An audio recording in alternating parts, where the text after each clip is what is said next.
Thank you for being here. Today, I want to have a short press conference because people are preparing for cricket. I don't want to spoil their mood, and therefore, I'm going to keep this very short. Many of you are aware that President Ali is in Washington now, pursuing an agenda to enlighten policymakers in Washington about the developments here in Guyana. So President Ali has 3 packed days of meetings. He'll be meeting with members of the executive, senior members of the Biden administration. He'll be meeting with several congressmen, including the head of the House Foreign Affairs Committee and the House Ways and Means Committee. These are 2 of the most powerful committees in the U.S. Congress, dealing with foreign affairs and the budget. He'll be meeting with the Congressional Black Caucus, and I believe that Hakeem Jeffries will be there also.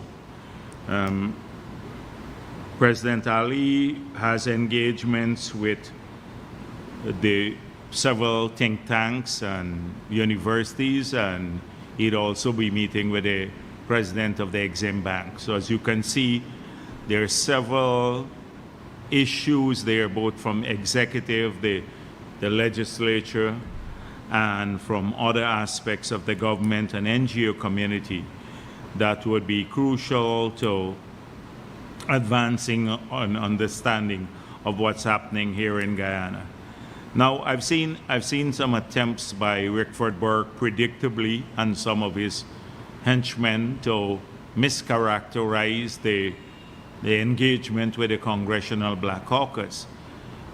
President Ali was not invited to the Congressional Black Caucus to answer about our policies here in Guyana. He requested a meeting with the Congressional Black Caucus. He requested a meeting with Hakeem Jeffries to point out to them about what's taking place in Guyana, how inclusive his government has been, way beyond any APNU governments of the past. He will speak about, and he will meet with the Black Caucus, and he has the foreign minister and several other ministers there, and they will point out the misrepresentation that the people like Rickford Burke, the criminal Burke, I hope they point out his criminal history here in Guyana too. They'll point this out to members of Congress and to the Congressional Black Caucus, so that people have a better understanding of what's taking place here, and they would not be misled by Rickford Burke and the others. So I've seen already some attempts to mischaracterize his engagement with the Congressional Black Caucus. So we are very pleased that whilst the country is in the middle of cricket, the president had to go abroad, but he's pursuing an agenda for the development of our country.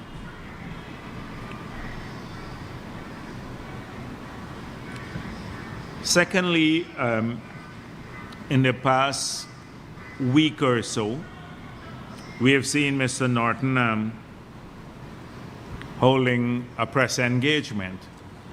And one thing, I'm not going to go through all the issues that were raised at his press engagement, but the typical ones were about ethnic discrimination and a large part of the population being marginalized and victimized, and therefore he wants to meet President Ali to deal with that. Now, first of all, there is a body established by our Constitution for anyone who believes that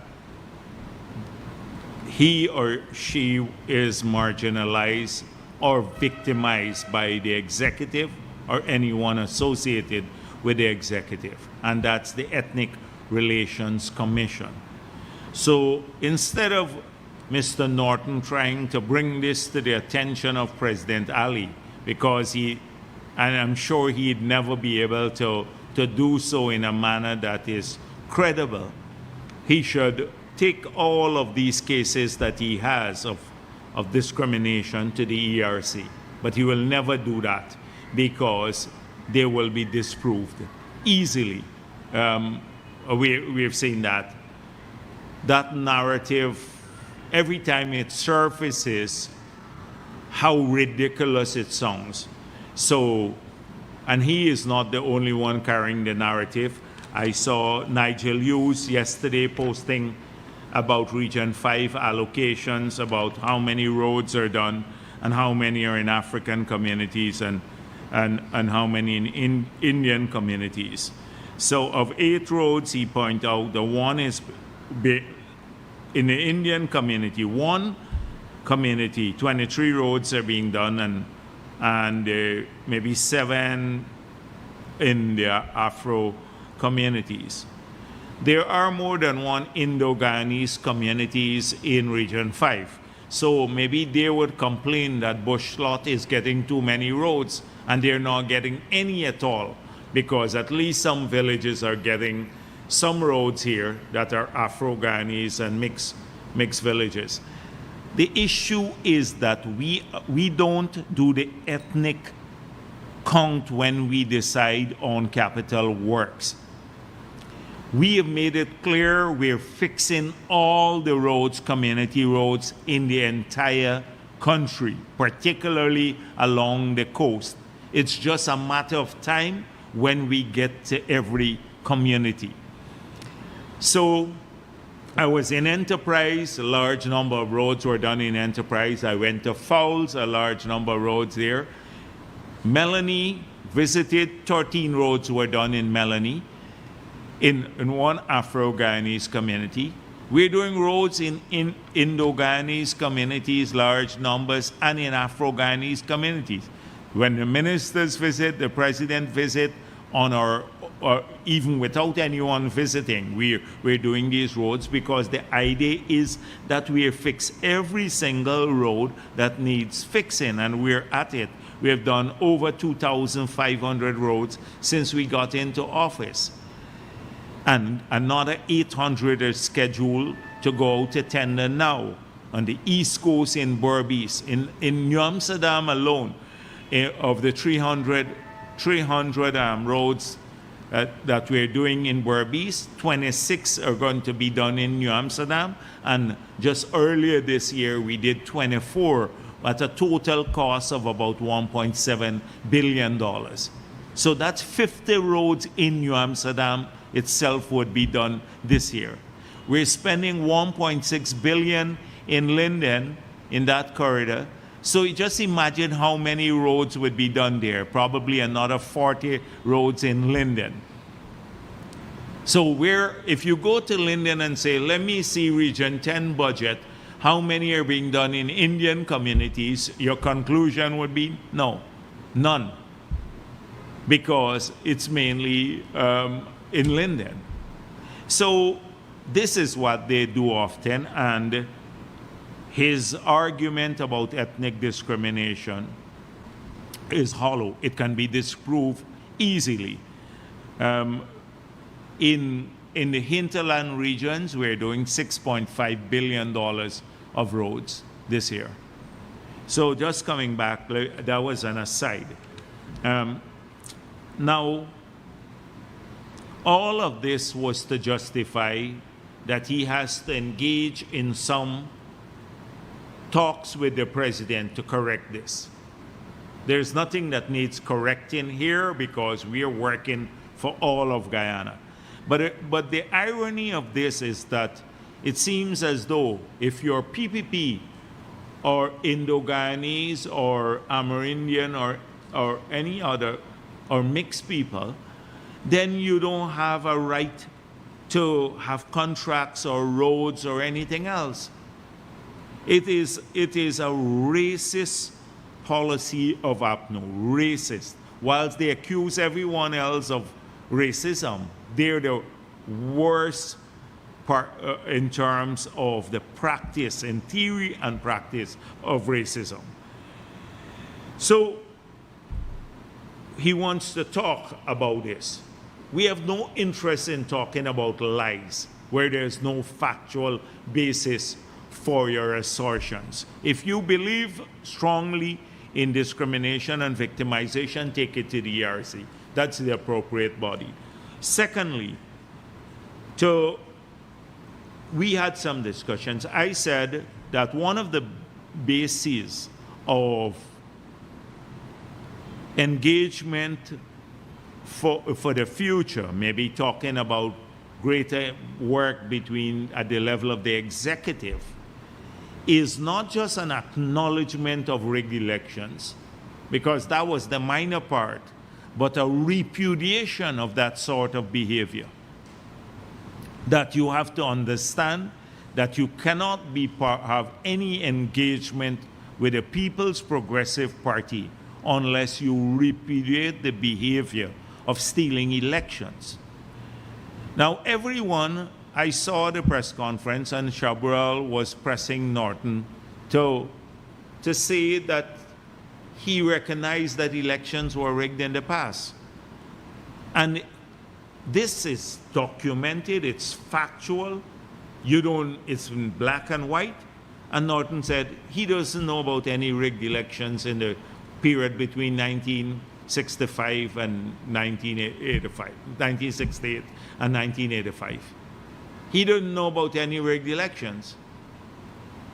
So if someone can deny the obvious, the evident, that is so transparent and an acknowledged fact to every other person, sensible person in this world, how could you even believe him at anything else he says?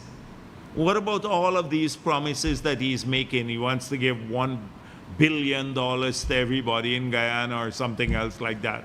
Nonsense. How can you believe a person like that? How can you work with a person that is so dishonest?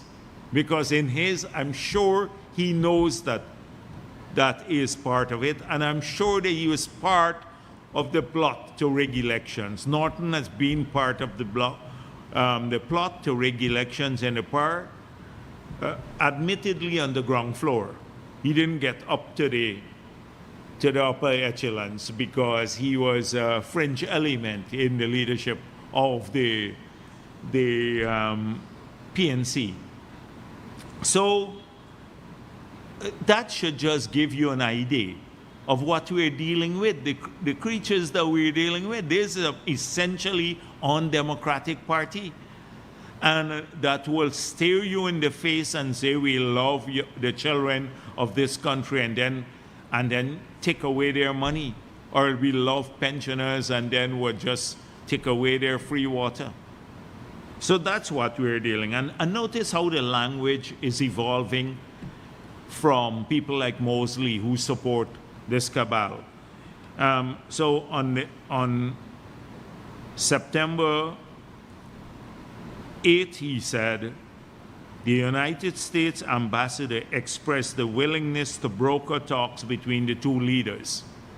Now, we already pointed out here at a press conference that this was after Gordon Mosley insisted on asking the U.S. ambassador. She peripherally said, yes, the U.S. stand ready to help, basically, in an effort to have people have more dialogue. Nothing between the leader of the opposition and the president. He was pressing her, would the U.S. be involved, etc. Now, this is Gordon Mosley trying to get her to say that.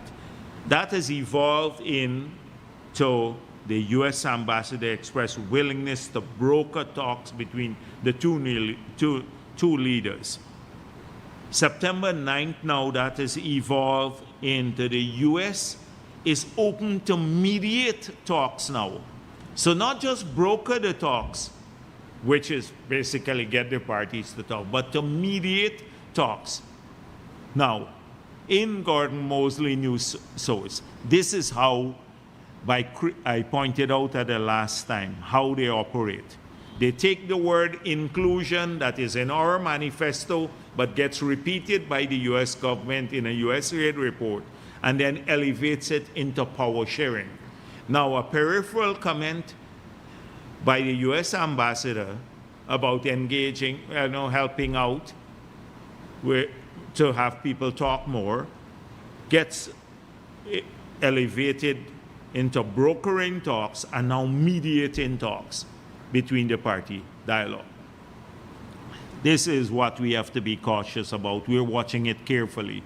We're not going to allow this to slide, and we would expose every attempt to refashion narratives, because there is a healthy attempt to do so. Even Granger has emerged from, I don't know what he's been doing, but this guy talks about morality and everything else. This was the leader who tried to take away medical treatment from former heads of government, heads of state of Guyana. They reduced the payment to an annual fee of, I think, $200,000 maximum you can get for your health care benefits. Removed it from former presidents. Before that, it was unlimited. Arthur Chung got it, unlimited. It was there for Desmond Hoyt, every other leader before, all the way up to Ramatar. He changed the law. Now he's the first president who we have had to illegally, basically. If someone comes after us, now as a government, we'd be hard-pressed to say why we are paying all of his medical expenses, which run into millions of dollars for Granger. Because he changed the law. So it's illegal now to do that. But we're doing it because we believe that a former head of state should be accorded some of the privileges. So he has no moral standing to speak about anything. He writes about Amerindian people now. After having one of his ministers threaten Amerindian people, basically, to say they're greedy. Never, the NTC, the two shows asked him to retract the statement or repudiate it or chastise the minister. He never did. His government stopped the land titling program. He tried to undermine Amerindian land titling by creating a commission. He tried to dilute the indigenous people's presence on the IPC. Over nearly 2,000 Amerindians were fired in his tenure. And he writes about Amerindians now and how that is through some village voice. And then he goes on another program to talk about democracy. Now, if we were in a democracy like the United States of America, Granger and Cathy Hughes and Ramjatan and Patterson and Harmon, a whole gang of them, would have probably been before the court now. Look at what happened in the US. A former president, Donald Trump, was charged on several counts for trying to thwart the will of the people.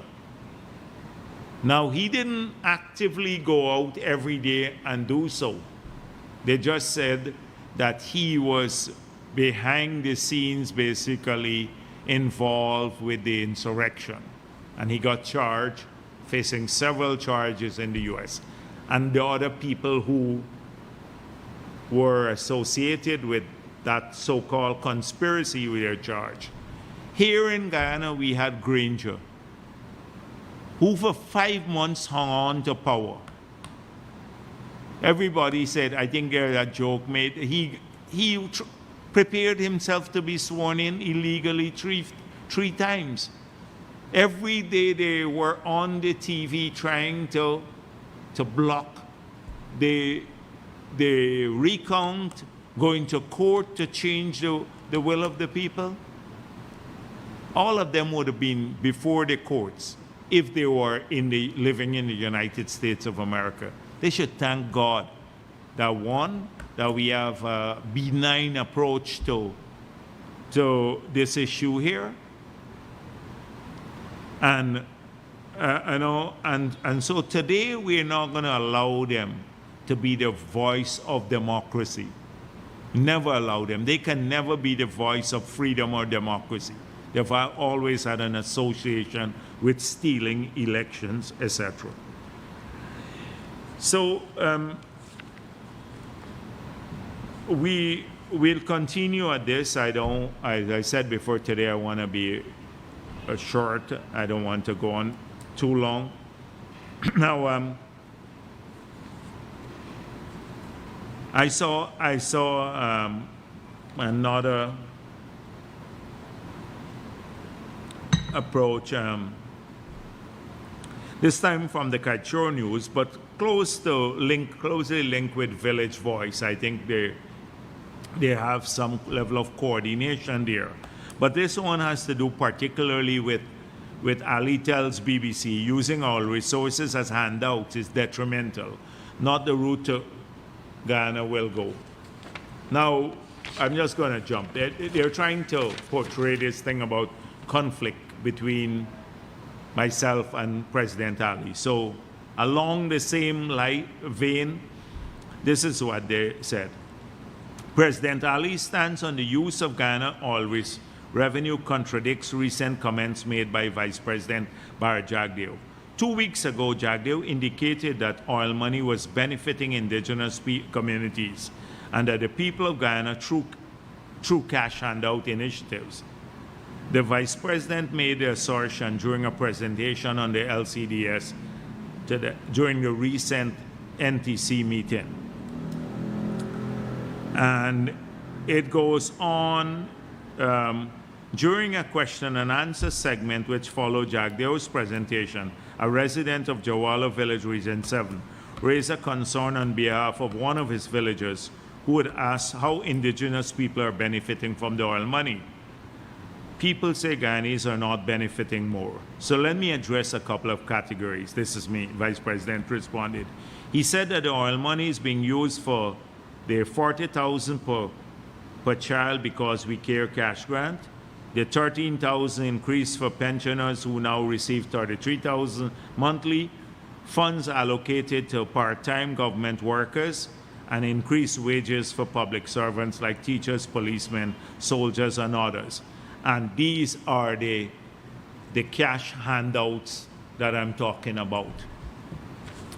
Now, it shows a disdain for Village Voice had it most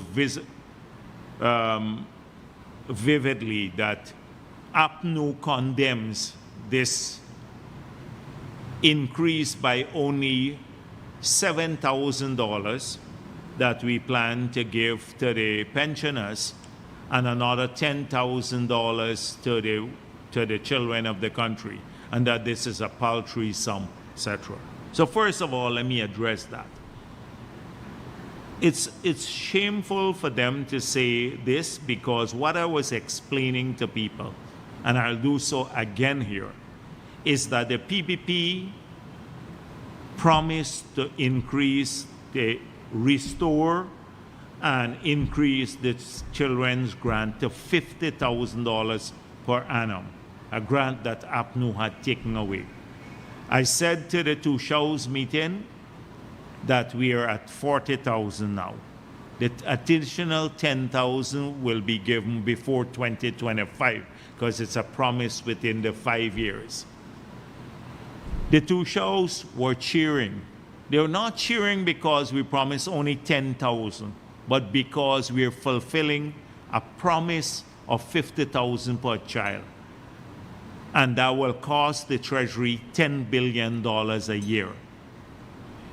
When I said $7,000 more for the pension by 2025, it was to we had promised to double old age pension from 20,000 to 40,000. In the first 3 years, we increased it by 13,000. So now the 7,000 by 2025 will take it to 40,000, which will be a doubling of old age pension. Now, they also cheered. APNU thought these were paltry sums because they only focus on the 7,000 and the 10,000. But it's dishonest. And we were proud, they said, Jagdeo was proud to announce this. We're proud, yes, because we fulfilled a promise in our manifesto. Now, we didn't see this as a handout. President Ali was part of the crafting of our manifesto when we crafted the manifesto to go to the 2020 elections. Money to our children is not a handout. Money to our pensioners, not a handout. Money for our public servants, a $37 billion increase since we got into office in wages and salary, it's not a handout. It's more money for work. The money to the $10,000 for the 15,000 part-time workers is not a handout. They have to work for that money. So to say that I'm contradicting our President Ali, or he said no handout, and Jagdeo just spoke last week about 4 categories of handouts that are using up oil money, is dishonest. It's dishonest. We don't see this as handout. And I was pointing out to the 2 shows that apart from the LCDS money, that they too, as Guyanese, are benefiting from these increases, because they're not just Amerindians, they're Guyanese, so they benefited directly through the LCDS by virtue of being indigenous communities. But the oil resources are spent on all of Guyana, for all of our people, regardless of their race. And they all benefit. For example, all of these categories that I mentioned, you have every race being public servant, part of the part-time job, pensioners, and children. And that's 70 billion of the 200 billion that we're using from oil money alone. I pointed out that if we add education and healthcare, the entire almost the entire $200 billion or $1 billion US would be used up, or that you can account for the allocation. The roads I pointed out, from apart from that, indigenous communities are benefiting like other communities.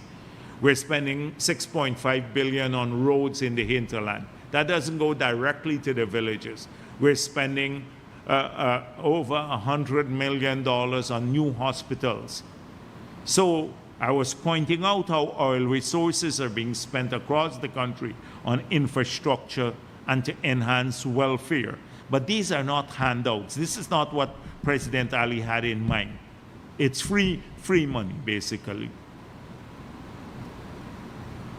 And so there is absolutely no contradiction. And in fact, if you add up the number of beneficiaries here, it comes up to over 300,000 people. If you add the bonus back that we return to the joint service, that's another 30,000 people. Over 300,000 persons are benefiting from oil and gas flows through higher either income or assistance. So I hope that Village Voice is not really going to change that because they're APNU, but I hope that this clears up some of the understanding. Now let me quickly transition to, because a lot of people have been might want to ask a bit about this. So let me tell you that we're very pleased with the offers that we've had from the bid round, which closed a few days ago. As you know, we received bids for 8 of the 14 blocks, and there were 14 offers in total from 6 bidders. The blocks that we did not receive bids for were D3, S1, S2, S6, S9, and S11. So I just wanted to bring that to your attention. You have a map, and there's a map which went out, so you can then trace on the map which are the ones we did not receive the bid offers for. But as I said before, 6 bidders on 8 blocks and 14 offers. So that means some of the blocks are very competitive. Now, a number of people are questioning whether this was a successful bid round or not. Let me just say that we are extremely pleased with how the round has gone. First of all, we kept our commitment that we will not conclude the bid round. First, let me go back. First of all, that any future block would be given out only through a bidding process to bring greater transparency to the process of allocation of blocks. Prior to this auction round, blocks were allocated on the basis of first come, first serve. You put in an application. If your application gets in first, you then get it given to you.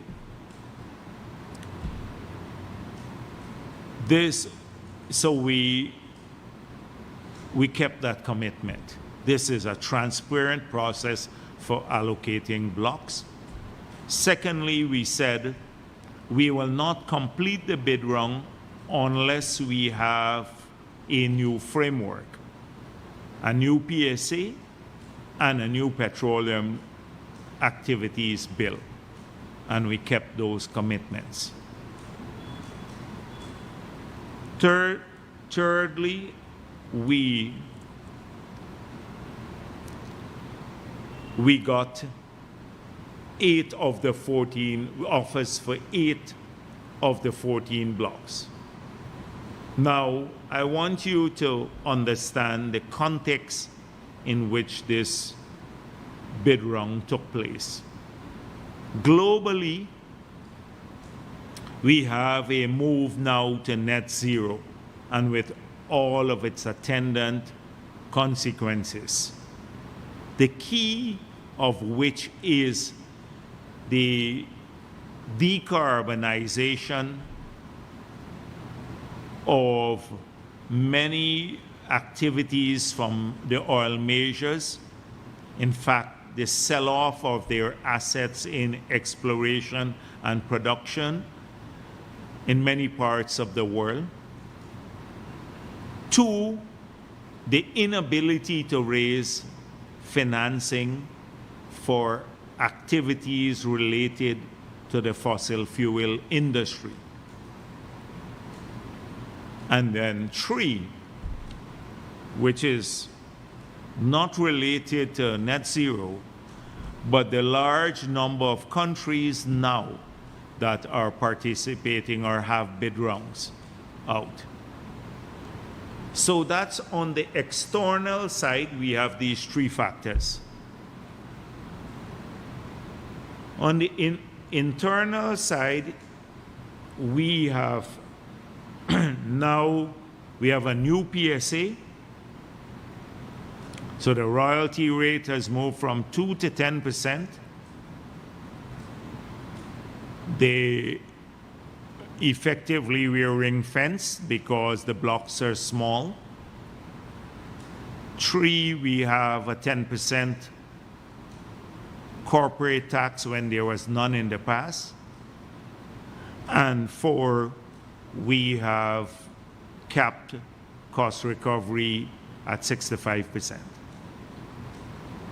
We have included in the new PSA larger sums for training and safety requirements, and the requirement to submit more timely data so that we can manage and monitor the activities offshore. So clearly,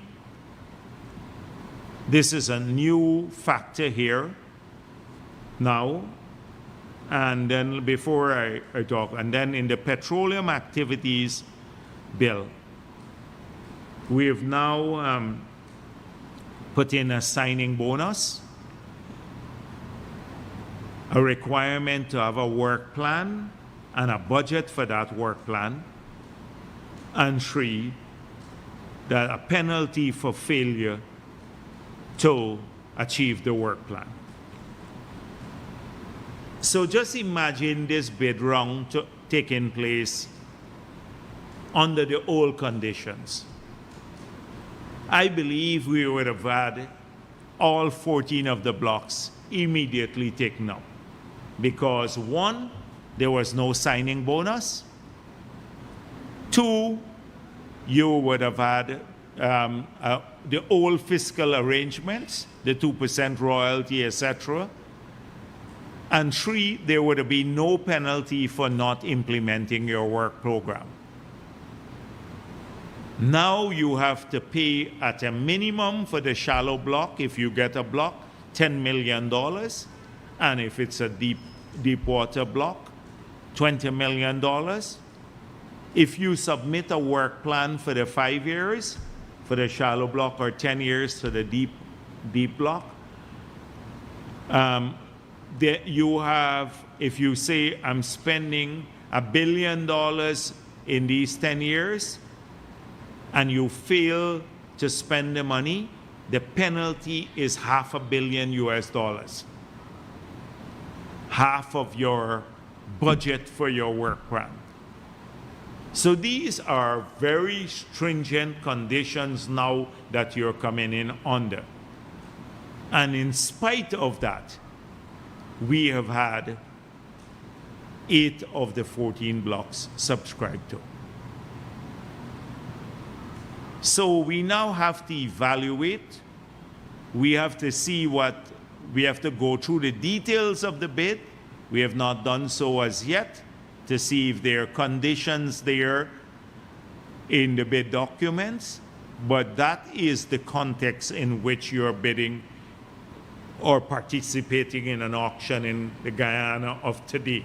It's a very different context from the Guyana of 2016 when Trotman signed that agreement. So given all that I've mentioned, net zero, the inability to raise capital globally, the large number of countries having bid rounds, and then these changes here in terms of the conditions under which you operate and the huge penalties for holding on to assets and not productively utilizing them. I'm saying that this bid round has been a great success.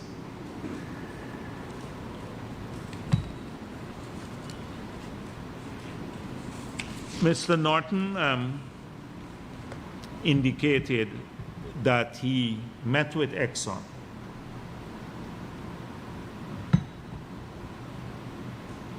And he informed Exxon of plans to increase fiscal benefits from the lopsided oil contract without renegotiating it. Now, I'm all ears. I'm all ears. I would love for Mr. Norton to tell this country how this could be done, because we believe we said exactly the same thing, and we have done so through two projects that we said we will get more benefits from at this point in time. One is that we passed the local content law that we believe now would 1,500 companies have already benefited from. We believe this would run into a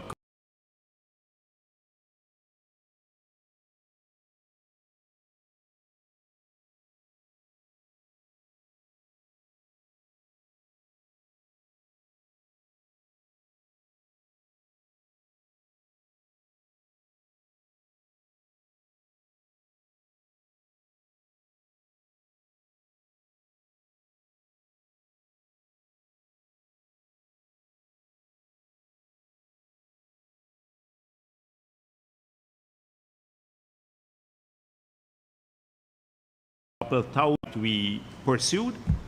The second initiative was the gas to energy project, and to get the 50 million cubic feet of gas for free, although the contract said that we'd had to pay for that the contract that was signed with Trotman.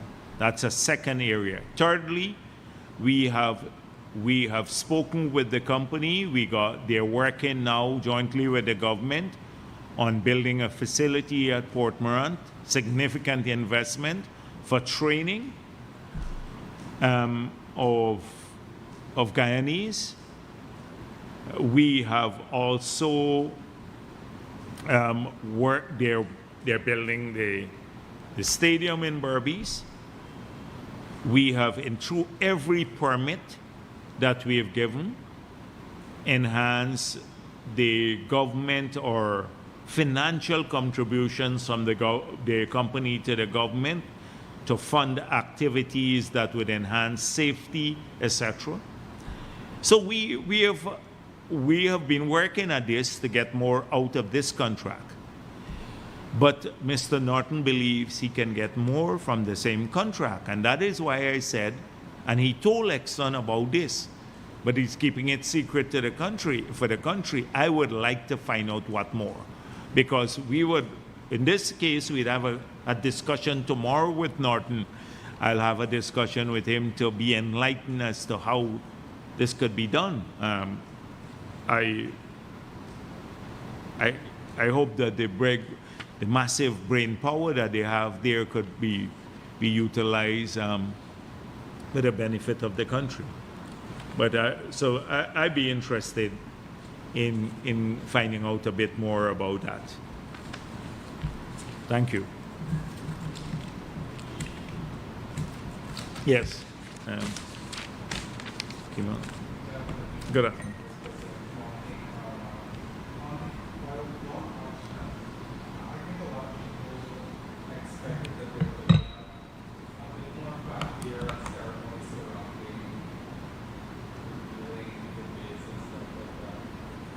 Fanfare and ceremony? That's for the PNC. PNC loves a show. That's a part of routine government work, because we don't,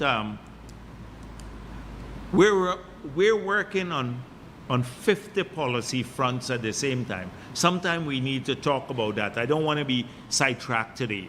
Privacy law, condo legislation, a whole range of things, not just in one sector.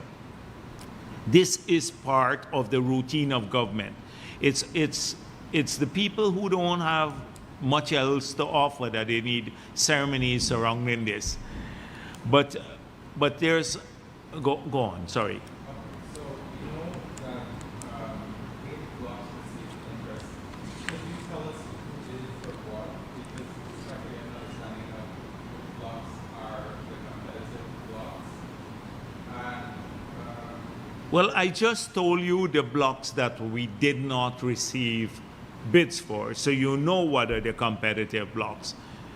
I think it's premature now to reveal who bid for what before the evaluation is done. But we gave you a lot of information. You know which of the blocks have bids. Now, there's one thing that I omitted to say when I was speaking about the successful bid round.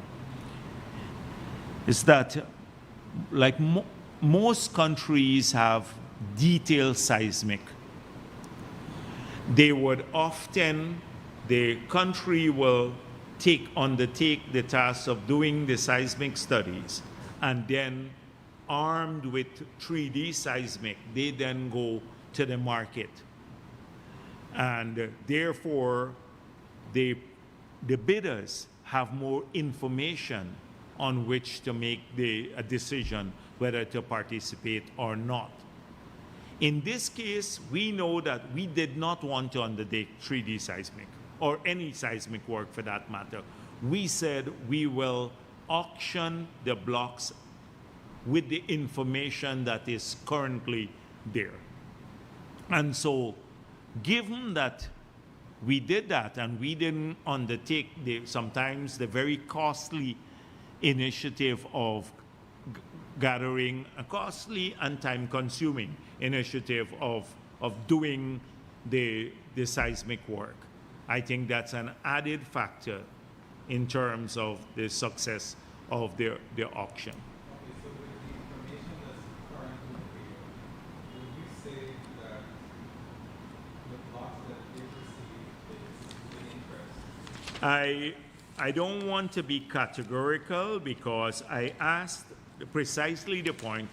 So these lines that you see here are where we have seismic, and the level where it's just empty and where you have 3D seismic and all of that. So I asked precisely, but I think it's premature at this point in time, and you need more information on it, a more in-depth study of it. We're trying to be as transparent so you don't have to ask all the time. I knew the question would have been, which blocks? And I told you the blocks. So we have to now allow the process to work. The evaluation would be done. We were anticipating in the early October to finish the evaluation and then to move on to discussion to conclude the agreements before the end of the year. So I do have this, but you're not going to get this as yet. But this is where the seismic What I want to know is is done. if it aligns with your expectations. I'm very happy about it, given all the changes that we made. Because sometimes, you know, when you change fiscal terms or the environment in which the companies operate, they can spook people. But I think given that the overwhelming success here and the discovery rates, a lot of these bidders are excited about the prospects, as we are. ExxonMobil has commenced drilling to appraise its Nightmare gas discovery where the water with Suriname. Have there been discussions between the government and Exxon about whether there needs to be a different set of fiscal terms to govern the development of non-associated gas? Well, first of all, we've made it clear we want to monetize our gas, the gas assets. That we've said this to Exxon. We are working on a gas strategy. I'm hopeful that within 2 weeks or so we should be able to put the first draft out for consultations. And that strategy will outline basically our approach to the industry. But we have had no further discussion at this point in time. We have publicly signaled that if those areas like Aymara, which has more gas than the other wells, that if they can't be monetized and if Exxon doesn't want to move on them, we expect them to relinquish it because there may be others who would be willing to move on a project like that. That is in the public domain. We've said this, I think, 2-3 years ago. And so that position stands. And so I guess, given what we discussed with them and that public pronouncement, they now have to do much more work, the appraisal of the assets, etc. And that's what they're doing, and we're pleased that that is being done. Do you have an update on the Rexall matter? You had said that if the government lets decide to allow them to have licenses. No, that matter has not come to the cabinet. It has not gone to the cabinet as yet. But we are clear about what we said, that it's back with the government. Yes.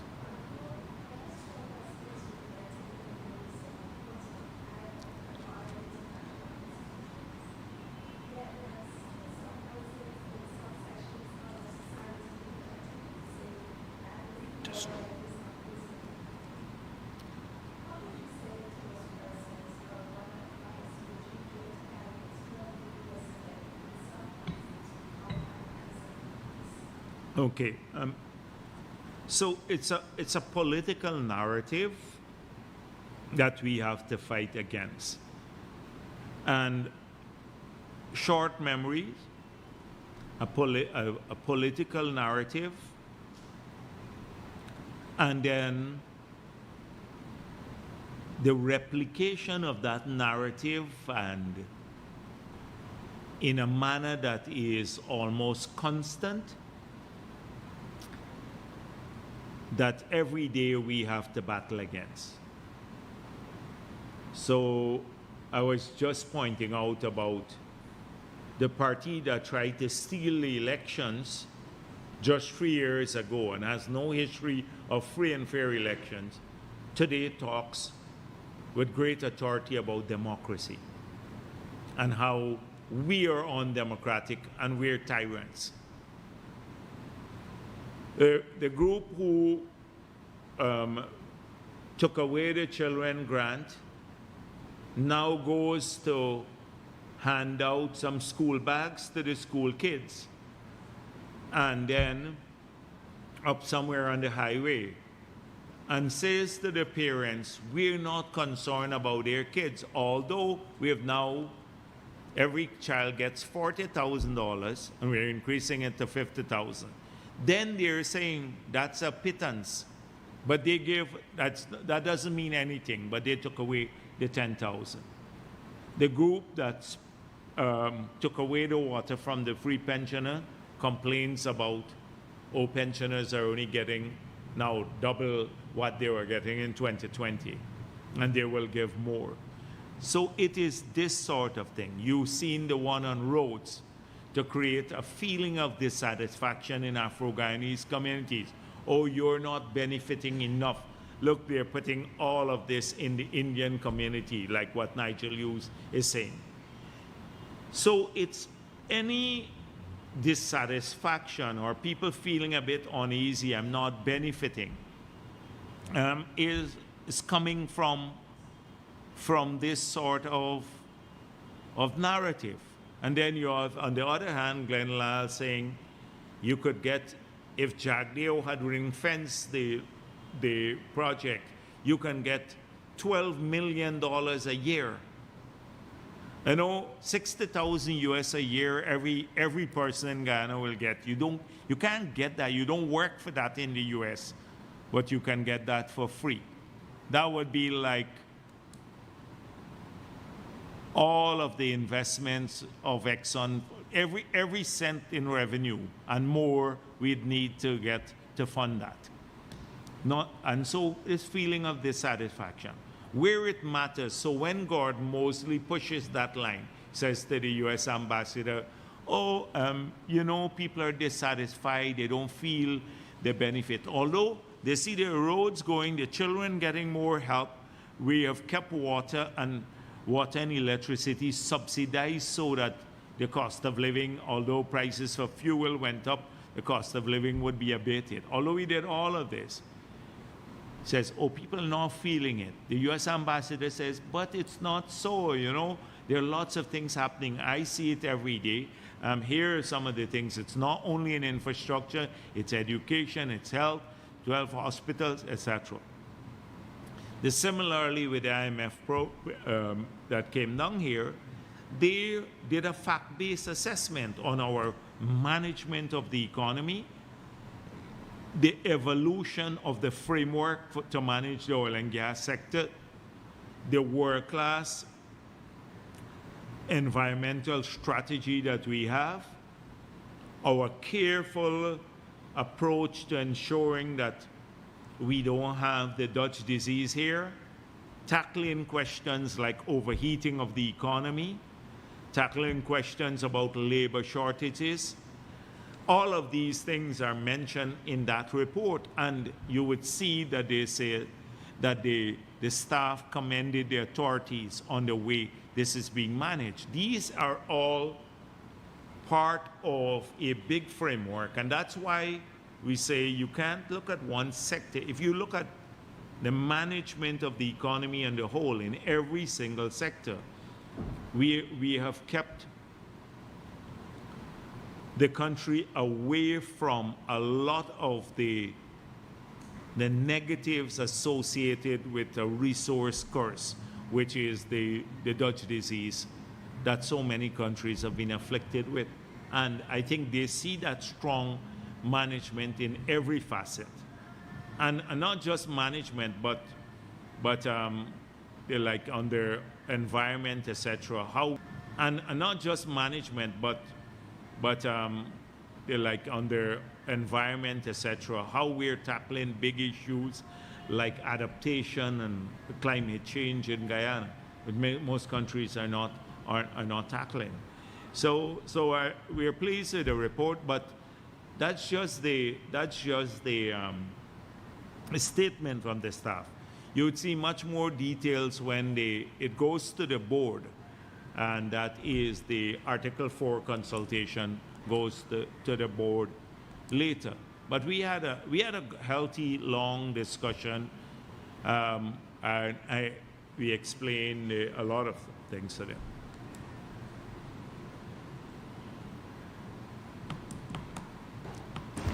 Good afternoon, Dr. Jagdeo. Kiana Wilbur, Kaicher News. On the bid round, what would you say is the most critical lesson that the government would have learned from conducting the country's first bid round? And secondly, with all of the factors that you outlined, would you say that government foresees hosting a bid round becoming even tougher? And how do you plan to work around that to keep the interest going?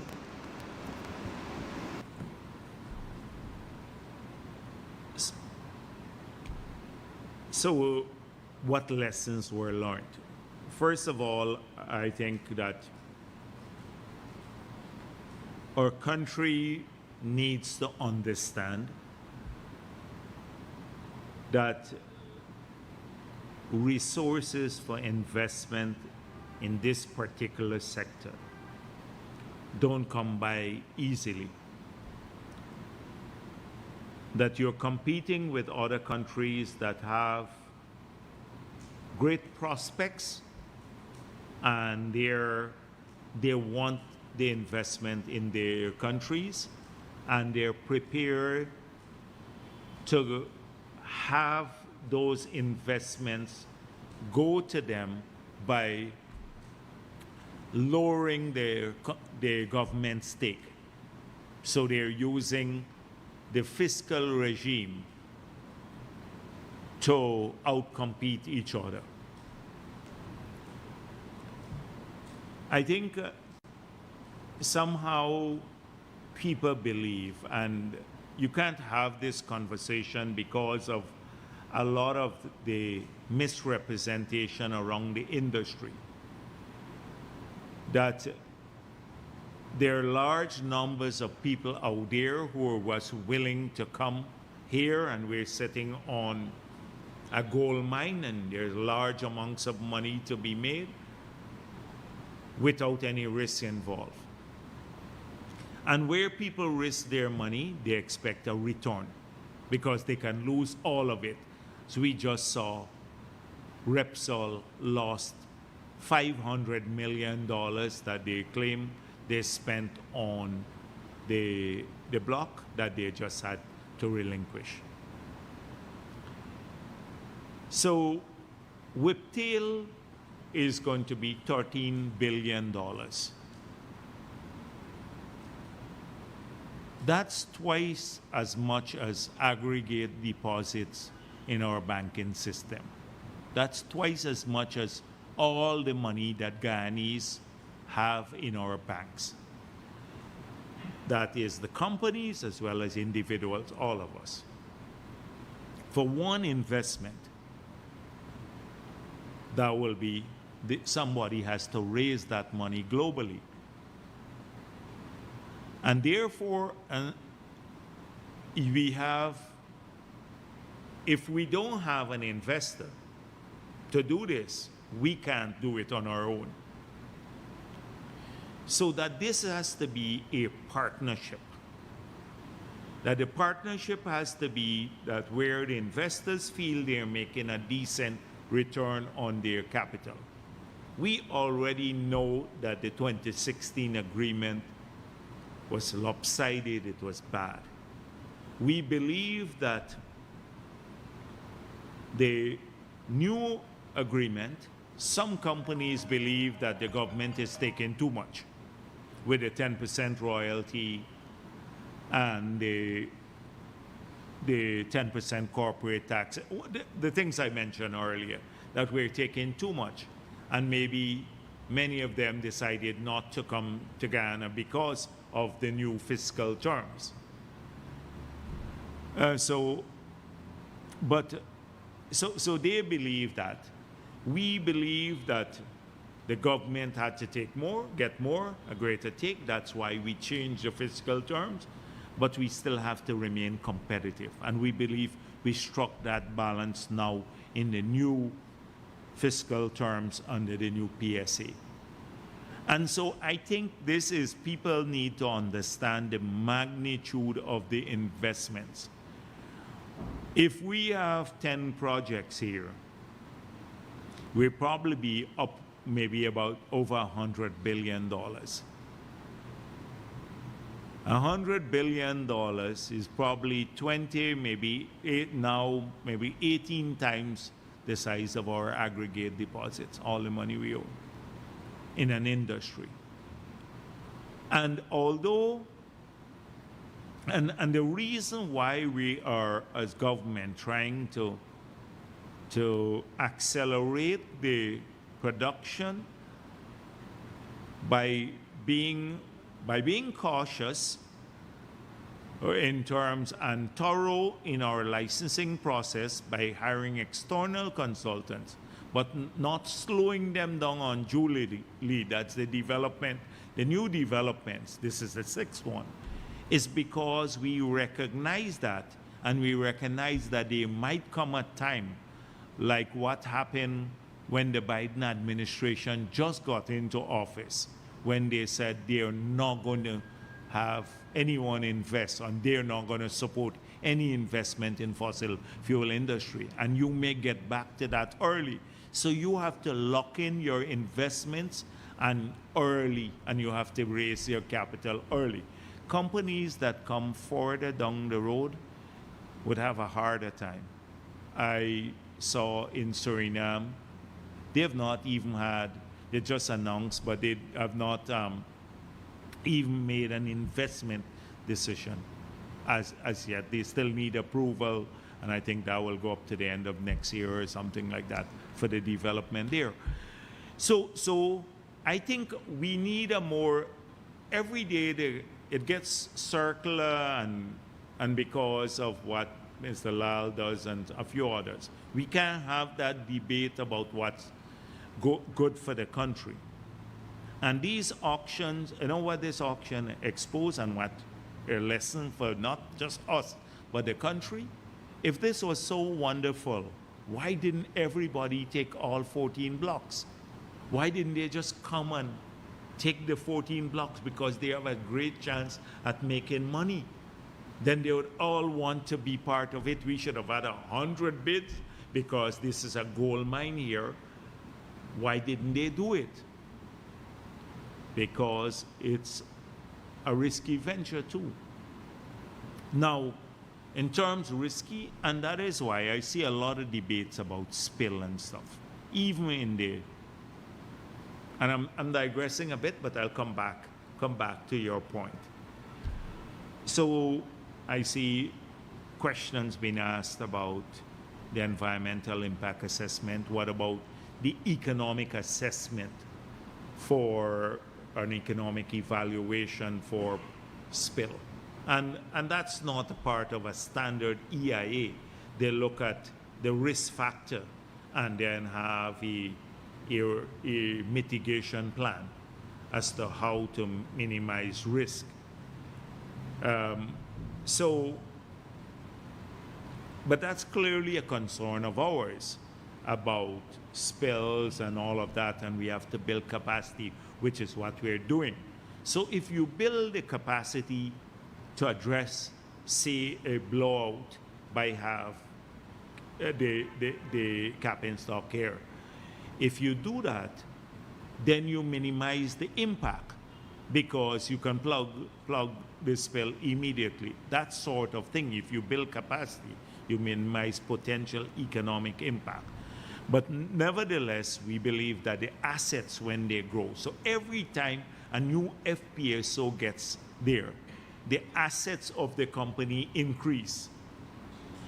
And the sum of money you have to address any potential spill vastly increases too, because from the first 600 million, then the 2 billion guarantee, and then a call on all the assets of the company, which you can liquidate. So I think we need, the lessons learned are more, that's especially that one, that it's not all because Guyana is in the news every day, that everyone is waiting out there to bring money into Guyana and they will take up all the blocks. That people study these things carefully because they're risky too. If you put your money in and you don't either fulfill the program or you don't find anything, you lose large sums of money too. That's a key lesson for the country, I think, more than anything else. What was the...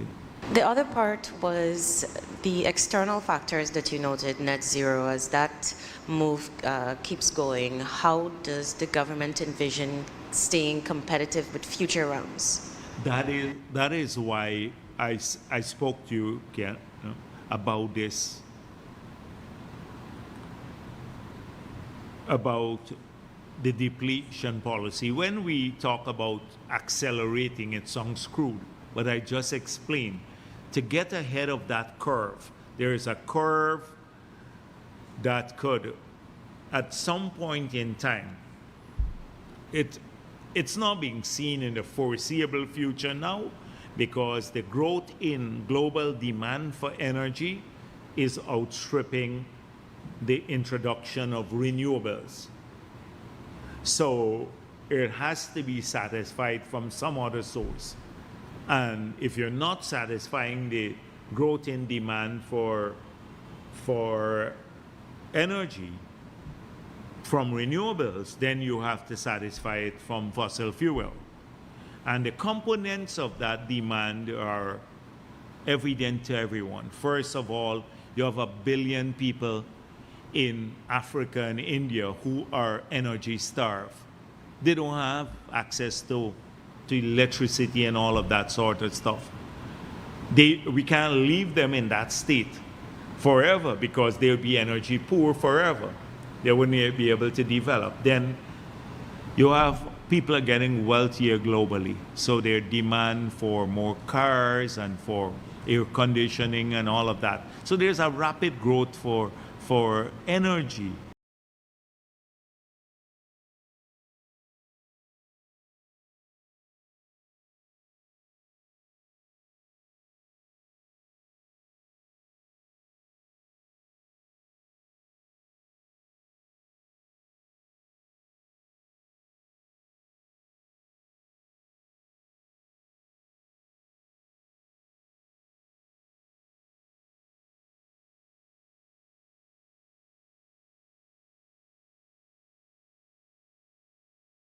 And it's not being met from renewable energy. So price will then make fossil fuel pay for the externalities through either a tax or a cap and trade system. Then it makes the renewable energies or energy sources more competitive. So assuming that happens, then you can start seeing a switching to renewable energy, at least investments in renewable energy at a higher scale. So say that happens early, or there's a breakthrough technology, and you have a cut in fossil fuel production, right? Or a ban in any new fossil fuel development. We already have our production locked in, because the countries that don't get locked in now in exploration or their production, they'll be left out totally. So if Suriname and the others don't get in at an early stage, and you have that kind of cutoff or the strengthening of targets or the banning of new fossil fuel related investments by banks and everything else, we're in big trouble. They'll be in big trouble. So that is why, although, anyhow, I'm going on too long already. I said I wanted this to be a short one today. So that's why our depletion policy is to push without it being harmful to our environment. Dr. Jagdeo, Guyanese critic, TBN. Just out in the news, one of the headlines, PNC executive members hammer Norton over unilateral and unauthorized decisions on party Congress timelines.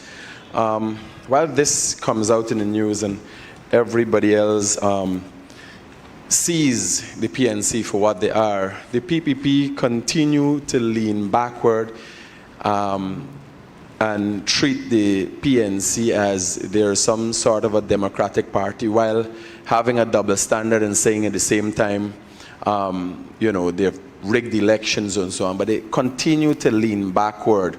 I would want to think against the people's will. I don't see the PNC no longer having that support base or speaking for anybody. When will the PPP get on track with the people's sentiments? The PNC is no longer a formidable force. Why is the PPP taking on the PNC? So I think one of the essential tenets in politics is to be respectful of your opponent, and especially an opponent like the PNC. The PNC has had a long history too. Admittedly, a history of rigged elections, but they do have a history, unlike some of the other parties. And they did have mass support. Although they have abused that support base, misled them many times, up to today they have done, up to now, every single day they do that. You recall even election, they told the people they won the election, they now go and into the communities and spread lies. Although they've done that and they've hung on to a significant amount of support because of those lies, we have a duty to make sure that the people who've been lied to and abused by the PNC, their own supporters, that they get exposed to what the PPP is about, and they're not left out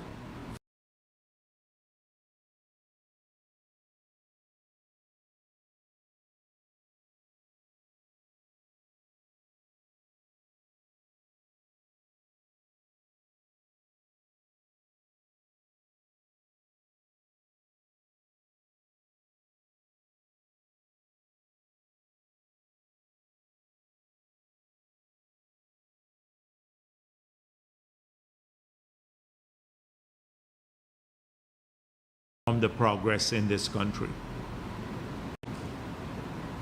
As an opponent, I have to point out to their lack of accountability in their party.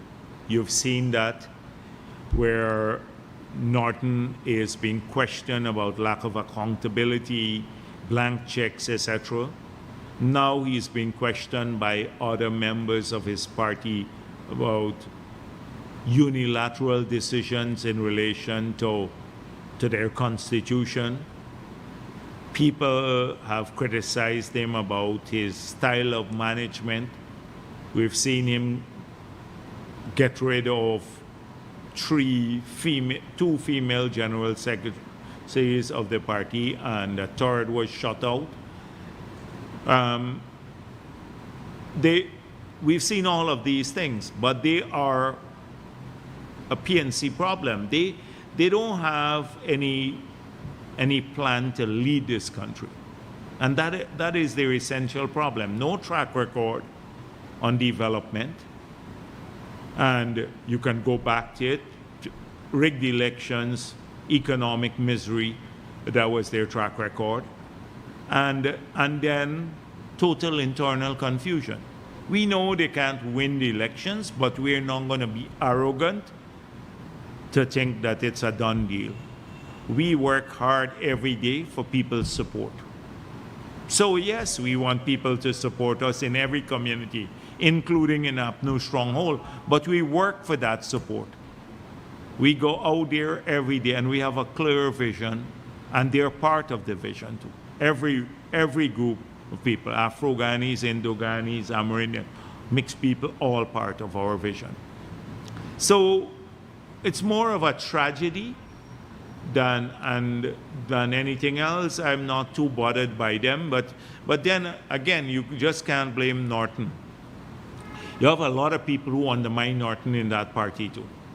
They cut his throat every single day. Sometimes I sympathize with him too. Roysdale Ford cutting his throat in one hand, Amanza Walton doing the same thing. They undermine him a lot. They laugh at him, they mock him, and frankly speaking, they're not much better than he is. So I'm not going to treat. I speak about PNC and because I think we need to expose the lies they say to people, and the campaign, the racist campaign that they carry out. But I don't pay too much heed. Not that I think they're a major threat to 2025. Dr. Jagdeo, recently a leaked audio that came from one of Glenn Lal's minions suggested clearly what Glenn Lal's motive is. He has political aspirations, and he is willing to create martyrs to further his plan. Given the history and your experience with the lies that were told upon the PPP of the dark days, and how the numbers have changed of the black youths who would have died over the years from 400, which included businessmen, and everybody was listed as black, to 4,000 and 5,000. Given your experience, aren't you worried as to the direction Glenn Lal is taking, and the fact that the PPP might once again be blamed for persons who Glenn Lal is trying to create martyrs with. Yeah, you're right about shifting numbers. So the 400 went to 1,400 by Rickford Burke. And you wouldn't believe it. If you go back to 2020 and Google it, you would see Valda Lawrence said we killed 500,000 Afro-Guyanese. You wouldn't believe it, 500,000 in Guyana. So this is how outrageous the lies could get. Just check it if you don't believe me. And so this is like, so we have to be cautious. And that's why sometimes we belabor the point. Every time, normally people like G.H. Lal and all of the others, they don't matter in the big scheme of things because they're all hustlers. Retty Meyer and a whole gang of them, they're hustlers. They're hustlers, pure as that. They just came down there for hustle. And they're upset with the PPP because we exposed their hustle. They can't hustle anymore. But you know why people say don't bother with them? But you have to, because every day they lie to the people of this country. And it's good that some people are seeing. I'm glad that voice note surfaced, because the same person who did it, I didn't know it was him. But about 3 months ago, he called me and he said he wanted to be part of the PPP. And I told him to get in touch with the guys in Berbice, and he was telling me, about all the work he was doing, etc. So I saw he said, and he said that it was a joke. And he may be joking about parts of it, but parts of it were it was very serious to me, because it reflected exactly what Glenn Lal was saying. It reflected what Glenn Lal was saying. And it's a whisper campaign on the ground. That is why I'm glad it came out, because we're unsuspecting. We go to communities or we talk to people, and they would never tell you that the guy in the corner shop is saying, if Jagdeo didn't ring fence Lysa 1, Lysa 2. Now, half of the people don't understand what ring fencing is. But if I had ring fenced it, the guy would never know that those 2 permits that were given out on the APNU. We had nothing to do with any of those permits. And that they would have gotten $5 million each, and then saying that you'll get $1 million a month for 12 months in the year. That is what they're telling people on the ground, and they're raising. You think it's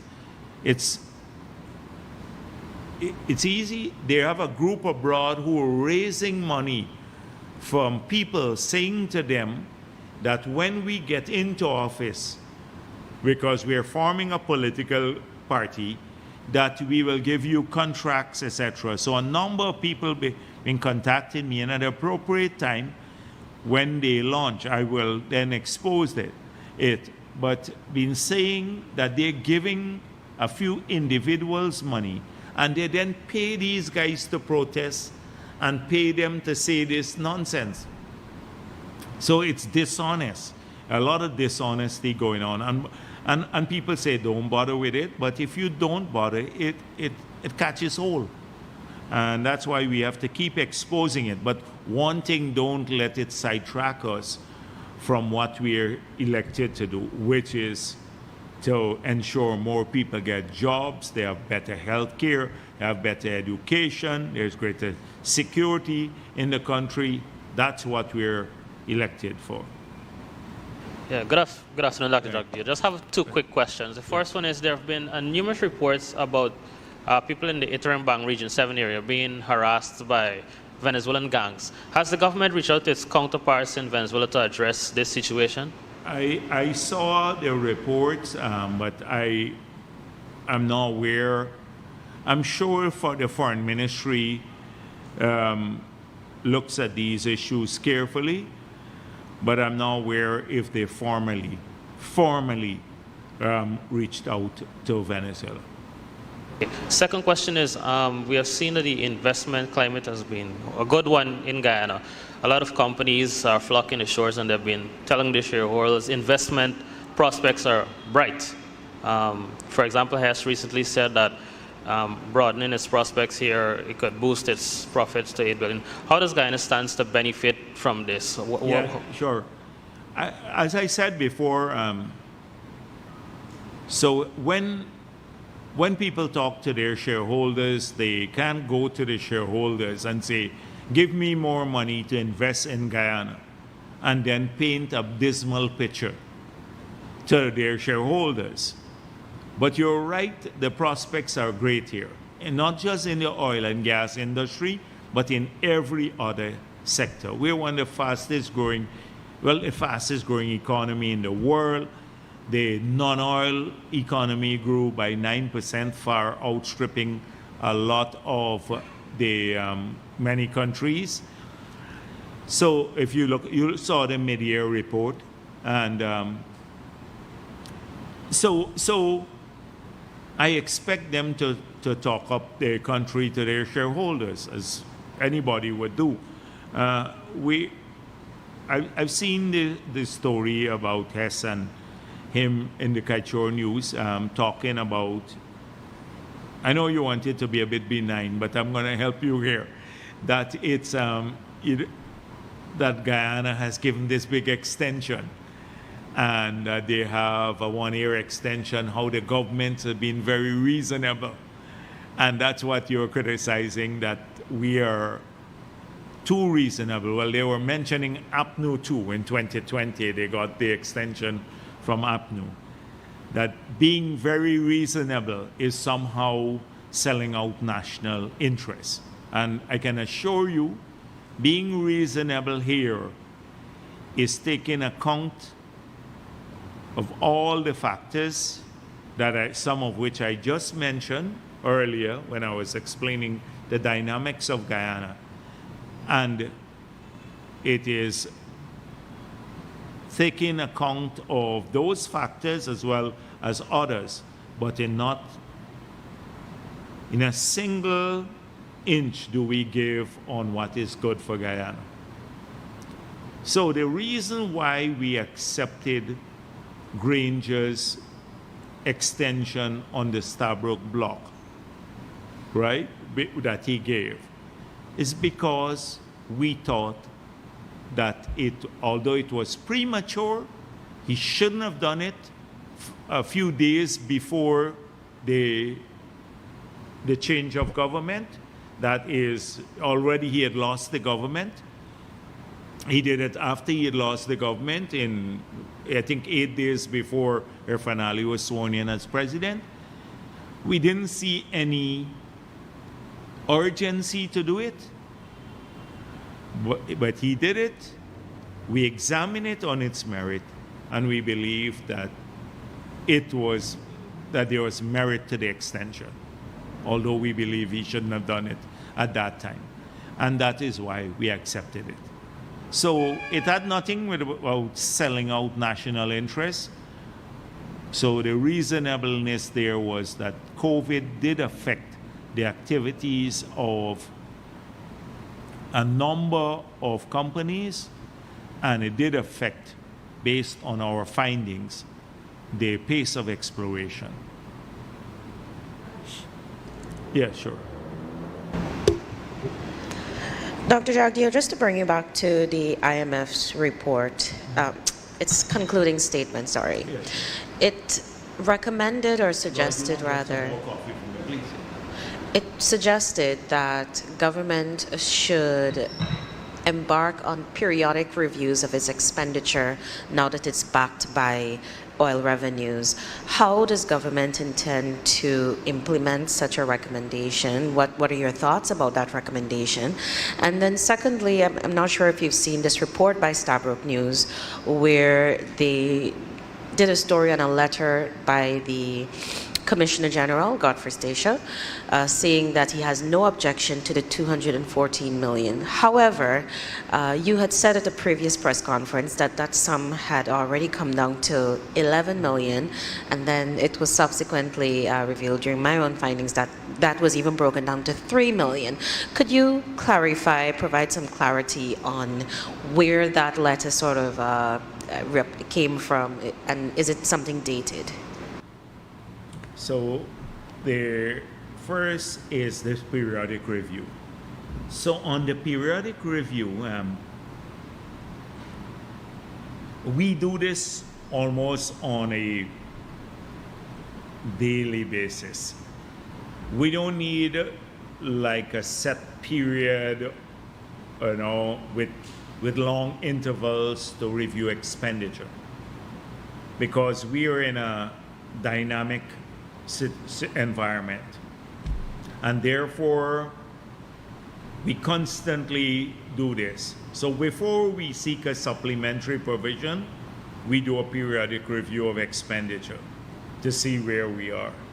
We then look at the spending, that is the government expenditure, and its impact on key variables: the balance of payment, the fiscal deficit, on exchange rate, all of these issues, and then the cost of financing it too. So that is done regularly, and we don't need the IMF to tell us this. This is why on some of the bigger projects, we can now move immediately to the next wave of big projects. The first wave of big projects are now ongoing: 12 hospitals, about 100 kilometers of 4-lane road, that sort of thing, over. And the power gas to energy project. But we have deliberately, although we can finance it, we've deliberately been very cautious, because to the extent we do that, we could push the overheating of the economy further. And that is why we're at this constantly looking at revenue, expenditure, how they impact on a lot of variables at a macro level. And so we accept that fully. Now, I've had this engagement again with the ministry, and let me say,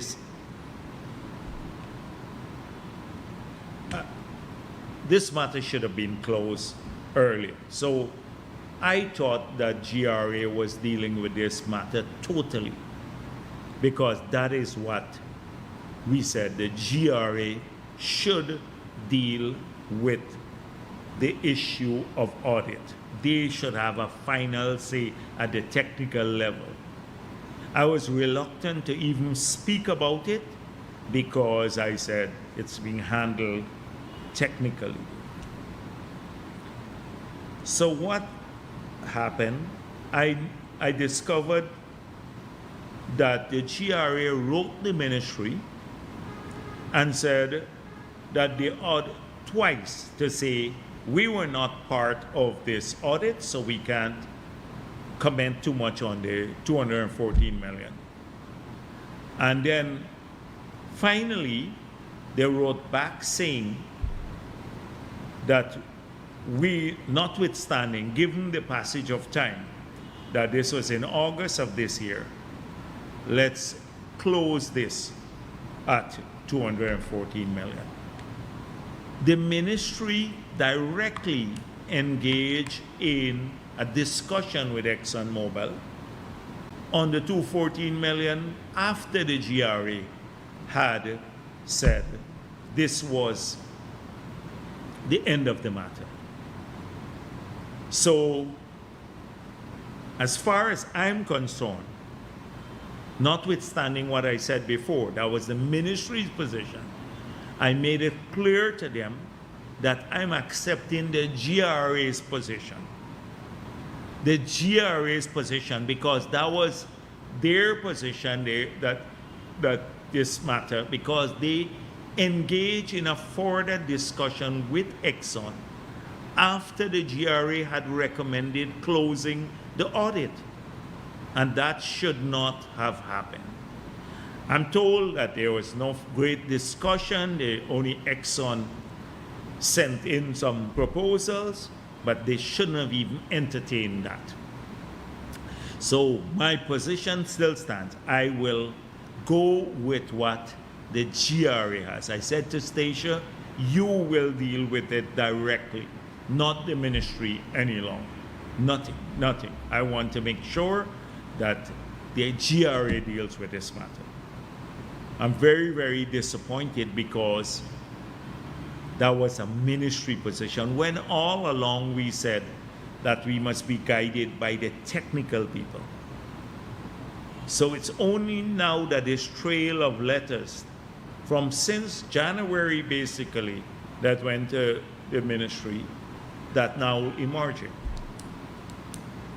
So that is my position, that the GRA position will stand. If the GRA says we're getting it down to 11 or 3, that's what we'll go with.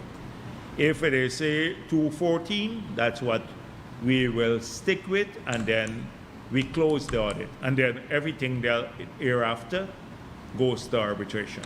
We have a disagreement. Two quick issues. Yes. The mid-year report has shown that we've seen continued growth in the non-oil economy, the non-oil sectors.